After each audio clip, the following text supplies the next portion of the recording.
Joseph was the 11th son of Jacob and the firstborn of Rachel, Jacob's beloved wife. Joseph was his father's favorite, and Jacob showed his favoritism by giving him a coat of many colors, a beautiful and ornate robe that made his brothers burn with jealousy. Joseph had a gift. He could interpret dreams. He shared 2 dreams with his brothers, in which they bowed down to him. In the first dream, Joseph and his brothers were binding sheaves of grain, and his brothers' sheaves bowed to his. In the second dream, the sun, moon, and 11 stars bowed down to him, representing his father, mother, and brothers. These dreams only fueled his brothers' resentment. One day, when Joseph went to check on his brothers in the fields, they conspired against him. They stripped him of his coat and threw him into a dry pit, intending to leave him to die. But instead, they decided to sell him to a caravan of Ishmaelite traders heading to Egypt for 20 pieces of silver. The brothers dipped Joseph's coat in goat's blood and brought it to Jacob, leading him to believe that a wild animal had killed his beloved son. Jacob mourned for Joseph for many days, unable to be comforted. Meanwhile, in Egypt, Joseph was sold as a slave to Potiphar, the captain of Pharaoh's guard. Despite his circumstances, God was with Joseph, and everything he did prospered. Potiphar saw that God's favor was upon Joseph and put him in charge of his entire household. But trouble soon came. Potiphar's wife took notice of Joseph and tried to seduce him. Joseph refused, saying, "How could I do such a wicked thing and sin against God?" But one day, when Joseph fled from her advances, she grabbed his cloak and falsely accused him of trying to assault her. Potiphar, enraged by the accusation, had Joseph thrown into prison. Even in prison, God's favor remained on Joseph. He gained the trust of the prison warden, who put him in charge of all the prisoners.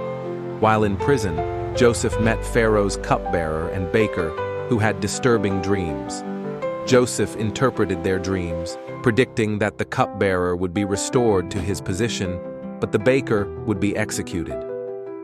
Joseph asked the cupbearer to remember him and mention him to Pharaoh, but the cupbearer forgot about Joseph for 2 more years. One day, Pharaoh had 2 troubling dreams. In one, 7 healthy cows were devoured by 7 scrawny cows, and in the other, 7 full ears of grain were consumed by 7 thin ears of grain. None of Pharaoh's magicians or wise men could interpret the dreams. Then, the cupbearer remembered Joseph. Joseph was brought before Pharaoh, and with God's guidance, he interpreted the dreams, saying that 7 years of abundance would be followed by 7 years of severe famine. He advised Pharaoh to store grain during the years of plenty to prepare for the famine. Impressed by Joseph's wisdom, Pharaoh appointed him as the 2nd most powerful man in Egypt, giving him authority over the entire land. During the 7 years of abundance, Joseph stored vast amounts of grain. When the famine struck, Egypt was well prepared, and people from surrounding lands came to buy grain, including Joseph's brothers. When Joseph's brothers arrived in Egypt to buy food, they did not recognize him. Joseph, however, recognized them but chose to keep his identity hidden. He tested them, accusing them of being spies and demanding that they bring their youngest brother, Benjamin, to prove their honesty. The brothers returned with Benjamin, and Joseph held a feast for them. He then planted his silver cup in Benjamin's sack, accusing him of theft. When Benjamin was brought before Joseph, Judah pleaded for Benjamin's release, offering himself as a slave in his brother's place. Overwhelmed by Judah's sacrificial plea, Joseph wept and revealed his identity to his brothers, saying, "I am Joseph, whom you sold into slavery. But do not be distressed or angry with yourselves, for God sent me ahead of you to preserve life." Joseph forgave his brothers, reassuring them that what they meant for evil, God meant for good, to save many lives. He invited his father Jacob and the entire family to live in Egypt, where they settled in the land of Goshen. Before his death, Jacob blessed his sons, giving a special blessing to Joseph's sons, Ephraim and Manasseh, who would become prominent tribes in Israel.